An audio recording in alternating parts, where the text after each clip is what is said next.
राम राम। काश के मुल्ला Munir Pakistani field marshal या फील्ड मार्शल, जो भी आप उसको ठीक संबोधन करना चाहे कीजिए, काश मुल्ला मुनीर हिंदू होता। अब आप सोचो कि ये गुरुजी आप क्या बोल रहे हो, उसके हिंदू होने से क्या होने वाला था। बताता हूँ दोस्तों, मुल्ला मुनीर अगर हिंदू होता या हिंदू आध्यात्मिक साइंस में, आध्यात्मिक विज्ञान में विश्वास रखने वाला होता, तो आज ना उसकी दुर्गति ऐसी होती, ना जिहादिस्तान यानी कि पाकिस्तान की परिस्थिति ऐसी होती। ऐसा मैं क्यों कह रहा हूँ, बहुत महत्वपूर्ण बात कह रहा हूँ।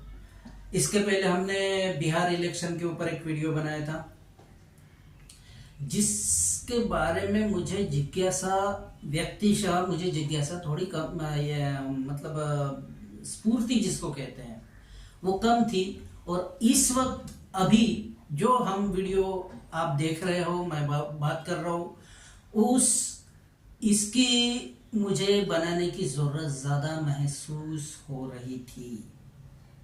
कारण क्या है, बहुत दिनों से आपने टीवी पर समाचारों में देखा है, आप जिस भाषा में भी समाचार सुनते हो, कि पाकिस्तान में ऐसा हो रहा है, पाकिस्तान में वैसा हो रहा है। ऑपरेशन सिंदूर तो आप सबने देखा, उसका अंजाम पूरे विश्व में जिसकी चर्चा है, क्योंकि ऐसा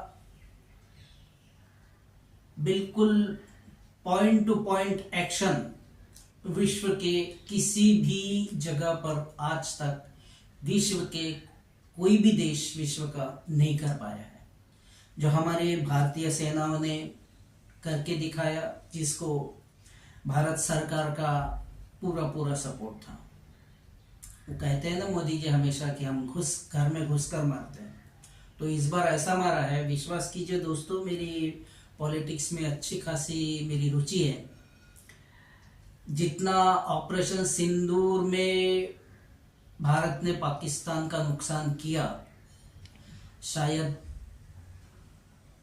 सीरियसली 25 साल पाकिस्तान को लग जाएंगे इसको रीजेन्युएट करने के लिए। जो नुकसान हुआ है उसकी नुकसान की भरपाई या रंग रोगन कहिए, कुछ भी कहिए, जो भी नुकसान एयर बेसिस का हुआ है। और सबसे बड़ी बात जो कि टीवी पर बताते नहीं है, बतानी भी नहीं चाहिए, उनके ऊपर भी कुछ रिस्ट्रिक्शन होते हैं। थोड़ा सा ये वीडियो लंबा हो सकता है, मैं पहले ही बता दे रहा हूँ। टीवी पर ये बात नहीं बताई जा रही है कि जो नूर खान एयरबेस है पाकिस्तान का, वो दरअसल अमेरिका का क्षेपणास्त्र, जिसको मराठी में कहते हैं परमाणु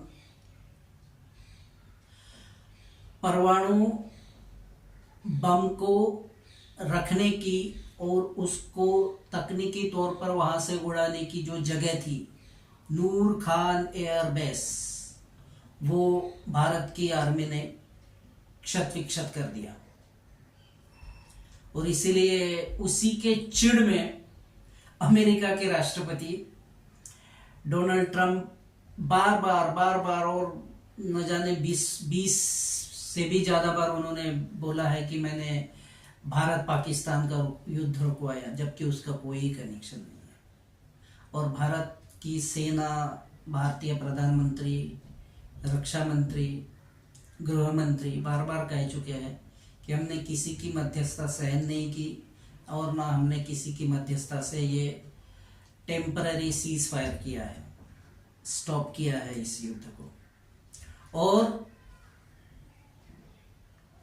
जब पाकिस्तान गिड़गिड़ाया और जब भारत को लगा कि हमको जितना नुकसान करना था हमारे टारगेट में हम कर चुके हैं, और पाकिस्तान 1 बार 2 बार 3 बार जब डीजीएमओ की लेवल पर गिड़गिड़ा रहा था कि और टांगे लट कांप रहे थे अपने टांगे थर थर कांप रही थी। आपने पाकिस्तान के रक्षा मंत्री डार है, कोई डार, इसाक डार, जो आपने देखा पूरे वर्ल्ड में। तो जब टांगे थर थर कांप रही थी तो फिर भारत एग्री हुआ। तीसरी बार जब उन्होंने हमारे जूते चाटे तो भारत एग्री हो गया। ये सब मैं क्यों बता रहा हूँ? ये तो हो गया ऑपरेशन सिंदूर की बात। उसके बाद BLA, बलूचिस्तान लिबरेशन आर्मी, वो वहां पे धमाके के ऊपर धमाके कर रहे हैं, पाकिस्तान के सैनिकों को पीट रहे हैं, उनको नंगा कर कर भगा रहे हैं, उनकी वर्दियां हवा में लटकाते हुए। आपने काफी बार देखा होगा। एक हो गया BLA, एक हो गया ऑपरेशन सिंदूर, जो कि जिसके ऊपर इस वक्त स्टॉप लगा हुआ है। पाकिस्तान हर रोज बोलता है कभी भी भारत अटैक कर सकता है। खैर वो एक दूसरा मामला है। और एक है तहरीक तालिबान, जिसको अपना बिरादर मुल्क मानता था पाकिस्तान। हम दोनों मुसलमान मुल्क बन के एकजुट रहकर दुनिया के ऊपर राज करेंगे, और वही अभी पाकिस्तान को ठोक रहा है, और बहुत तबीयत से ठोक रहा है। जबकि उनके पास सेना नहीं है, उनके पास सेना नहीं है, इनके पास सेना है, लेकिन वो इसके ऊपर हावी पड़ रहे हैं। एक हो गया BLA, वो एक हो गया तालिबान। अब और एक बचा है, और दो बचे हैं। एक तो थोड़ा सा पुराना है, वो है अज्ञात बंदूकधारी, जो अभी तक पाकिस्तान के नामचीन जिहादी आतंकी, नामचीन, जो एग्जैक्ट भारत विरोधी कार्रवाइयां करते थे अभी तक, उनको एक अज्ञात बंदूकधारी, वो कौन कर रहा है ये मुझे आपको बताने की जरूरत नहीं। और एक बात है, 3 बातें हो गई है, और एक बात लास्ट की है। जबकि काफी मसले हैं पाकिस्तान में, बहुत लोगों को रोटी खाने को नहीं मिल रही है। टमाटर वो खरीद नहीं सक रहे हैं पाकिस्तान की आम जनता, सिर्फ मिलिट्री के अफसर लोग और उनके बच्चे खा पा रहे हैं। मैं एक टमाटर का उदाहरण इसलिए दिया ताकि आपको पूरा नक्शा ही समझ में आ जाए। अब जब मैं चौथी चीज की बात कर रहा हूँ, वो है POK। POK में भी जबरदस्त आंदोलन चल रहा है। POK के लोग पाकिस्तान से छुटकारा चाहते हैं। तो दोस्तों, ये सब पार्श्वभूमि ये मैंने इसलिए आपसे शेयर की। आपको इन सब बातों का अंदाजा है। मैंने बहुत शॉर्ट में, अभी मैं मुख्य विषय पे आता हूँ। मैं मुख्य विषय पे आऊंगा तो आपको पता चल जाएगा कि मैंने ये सब बातें क्यों की। हमने सोचा पाकिस्तान को क्या हो गया, इतना इतना क्यों पीट रहे हैं लोग, उसको नंगा कर करके मार रहे हैं। वैसे तो वो भिखारी मुल्क है, पूरी दुनिया में जानते हैं। जब किसी दुनिया के किसी भी मुल्क में पता चलता है कि पाकिस्तान के अफसर लोग आने वाले हैं, तो डर जाते हैं कि साला भी आके भीख मांगेगा और कुछ नहीं करेगा। और ये रिकॉर्ड रहा है, और ये अगर वो मानते हैं तो उनकी कोई गलती नहीं है। हमने ये बहुत बार सुना, बहुत बार देखा। मेरा एक मूड हुआ कि भाई देखते हैं पाकिस्तान का भविष्य क्या है। अब पाकिस्तान का भविष्य देखना है तो क्या आप शहबाज शरीफ का देखेंगे? नहीं, शहबाज शरीफ तो ना इसको जा सकता है ना इसको जा सकता है बिना मुल्ला मुनीर की परमिशन लिए। तो हमने मुल्ला मुनीर के कालखंड के ऊपर ध्यान किया। आपको वीडियो के एंड में समझ में आएगा कि मैं बिहार इलेक्शन से ज्यादा इस वीडियो के ऊपर ज्यादा फोकस क्यों करना चाहता था, या फिर इस वीडियो का इंपॉर्टेंस मेरी नजर में ज्यादा क्यों था। उसकी वजह यह है दोस्तों कि जब हमने देखा मुल्ला मुनीर का कालखंड, पिछले लगभग अप्रोक्सीमेट 6-7 महीने से मुल्ला मुनीर का इतना कालखंड बुरा चल रहा है कि शायद उसकी बीवी भी उसको मारती होंगी घर पर। आपने देखा होगा कि प्रेसिडेंट ट्रंप ने उसको बुलाया था खाना खाने के लिए, और बंद रूम में उसको कितनी लातें पड़ी है ये आप भी जानते हैं। और वो इसलिए पड़ी है कि नूर खान एयरबेस भारत वालों ने तबीयत से पूरा, तो उसको बुलाना, खाना खिलाना और लाते मारना, और फिर उसको बुलाना, फिर वो उसकी ट्रम्प की नजर है उसके ये क्या कहते हैं मिनरल्स के ऊपर, एक्सपेंसिव मिनरल्स, रेयर मिनरल्स,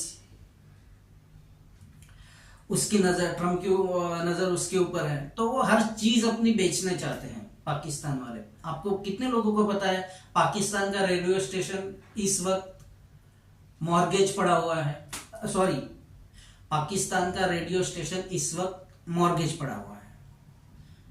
तो अभी ऐसी कौन सी चीज है जिसको हम मॉर्गेज रख सकते हैं, जिसको बेच सकते हैं? गधे तो बेचते ही है वो लोग। तो खैर, इसलिए ट्रंप और मुनीर का थोड़ा सा चालू है। बाकी उसने नूर खान एयरबेस के वजह से कितने जूते खाए होंगे ट्रंप से, ये मुझे आपको बताने की जरूरत नहीं है। और इसीलिए ट्रंप की एक विशेष चिढ़ है भारत से, भारत के ऊपर उन्होंने सैंक्शन लगाए, ये बढ़ाया, टैरिफ बढ़ाया, भारत के लोगों के वीज़ा के ऊपर उन्होंने पैसे बढ़ाए हैं। तो इसको तो देख के अमेरिका के लोग उसके ऊपर थूक रहे हैं, ट्रंप के ऊपर। खैर कोई बात नहीं, हम विषय को बहुत ज़्यादा बढ़ाएंगे नहीं, मेन विषय पर ही पकड़ के रहेंगे। तो इसका मुल्ला मुनीर का पिछले लगभग 6-7 महीने से इतना खराब कालखंड चल रहा है कि पूरी दुनिया की दौलत भी आके उसके दे दो, उसकी झोली में डाल दो, तो वो 3 महीने के बाद, 2 महीने के बाद बोलेगा यार अल्लाह के नाम पे दे दे। वजह उसका कालखंड है।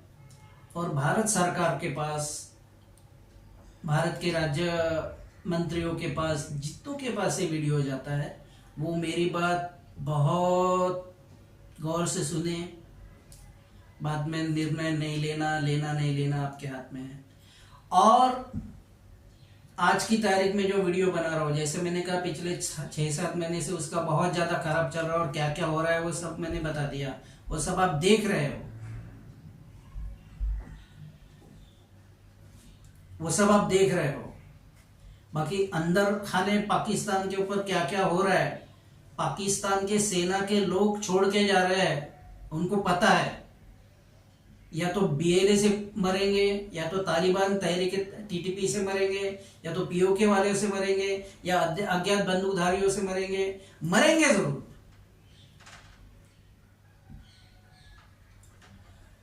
मेरे कहने का अर्थ यह है कि पिछले 6-7 महीने से मैंने बार बार अभी तक बोला है, और वो आने वाले और 6-7 महीने तक रहेगा मुल्ला मुनीर का खराब कालखंड। जो व्यक्ति जिस देश को रिप्रेजेंट करता है, उसका कालखंड के अनुसार उसके देश में घटनाएं घटती है। जैसे प्रधानमंत्री मोदी देश को कहां से लेकर कहां आ गए, दुनिया में ऐसा कोई इंसान नहीं जिसको ये बात पता ना हो। यहां तक कि पाकिस्तान भी चाहता है कि हमारा देश का प्रधानमंत्री भी मोदी जैसा कोई हमको प्रधानमंत्री मिले। दुनिया में ऐसा कोई देश नहीं है जिसका कोई इंसान इसके चाहते नहीं हो, जनता, कि हमको मोदी जैसा प्राइम मिनिस्टर मिले। लेकिन भैया ये सबके भाग्य की बात होती है, अपने अपने भाग्य की बात होती है। मुझे इस बात पर बहुत ज़्यादा समाधान है, घमंड है कि मेरा प्राइम मिनिस्टर दिन के 20-20 घंटे काम करता है, और आज तक उसने एक भी छुट्टी नहीं ली। खैर, मुल्ला मुनीर के ऊपर आ जाते हैं। तो शुरुआत में मैंने इसलिए कहा कि अगर मुल्ला मुनीर हिंदू होता, या फिर हिंदू आध्यात्मिक साइंस में उसकी दिलचस्पी होती, या उसका कुछ फेथ होता, तो अगर कोई हिंदू मेरे जैसा कोई भी आध्यात्मिक गुरु उसको बताता कि बेटा तेरी ऐसी ऐसी हालत है, तू थोड़ा सा बाजू में हट जा, किसी को और को कर ले, तो पाकिस्तान की डूबती नैया तैर सकती है, डूबती नैया तैर सकती है। अब भारत के लिए क्या मेरा संदेश है भारत सरकार को, राज्य सरकार को, जो मिनिस्टर्स के ऊपर पास ये वीडियो जा रहा है उनको, कि भाई वक्त की नज़ाकत को देखो। भारत भी पीओके लेना चाहता है, भारत भी पाकिस्तान के टुकड़े करना चाहता है, और बहुत कुछ अंदर अंदर बहुत ज़्यादा मैं डिस्क्लोज नहीं करूँगा इस विषयों को, पर बहुत कुछ हमको भी पता होता है, आपको भी पता होता है। तो इस सुवर्ण संधि मराठी में कहते हैं, गोल्डन अपॉर्चुनिटी का लाभ ले। ऐसी अपॉर्चुनिटी आपको आगे नहीं मिलेगी। इनके पहले और एक जनरल थे, जनरल बाजवा, उस टाइम पे इतनी बर्बादी क्यों नहीं हुई? इसके पहले जनरल बाजवा के टाइम में, उसके पहले और कोई जनरल था, उसके पहले इमरान खान थे। मैं इमरान खान का जिक्र करना भूल गया, माफ कीजिए। इमरान खान के भी समर्थक पाकिस्तान में तबाही मचा रहे हैं, मतलब आंदोलन, वहां पे प्रोटेस्ट वगैरह हो रहा है। तो किस किस चीज से निपटेगा ये आदमी? कालखंडा चलता है तो ऐसी लाठी पड़ती है ऊपर वाले की, और इसको समझने के लिए हिंदू होना पड़ता है। इसलिए मुझे गर्व है अपने हिंदू होने पर, क्योंकि ये साइंस दुनिया के किसी भी धर्म में आने वाले 100 करोड़ साल तक नहीं आ सकता। आप 10-15 करोड़ साल की बात सोच रहे होंगे। आई रिपीट, मैं ये कोई बड़ा चढ़ा के बात नहीं कर रहा हूं। आई रिपीट, 100 करोड़ साल तक ये साइंस दुनिया के अन्य धर्म में नहीं आ सकता। इस्लाम को आए हुए जुम्मा 1400 साल हुए, 14 लाख साल पहले और 14 करोड़ साल पहले हमारे पास ये साइंस था। The whole thing is that कि पूरे वीडियो का सारांश है कि भारत सरकार इसके ऊपर ध्यान दे, और बाकी कार्रवाई तो करना उनका काम है। गुरु के नाते मैं निर्देश दे सकता हूँ।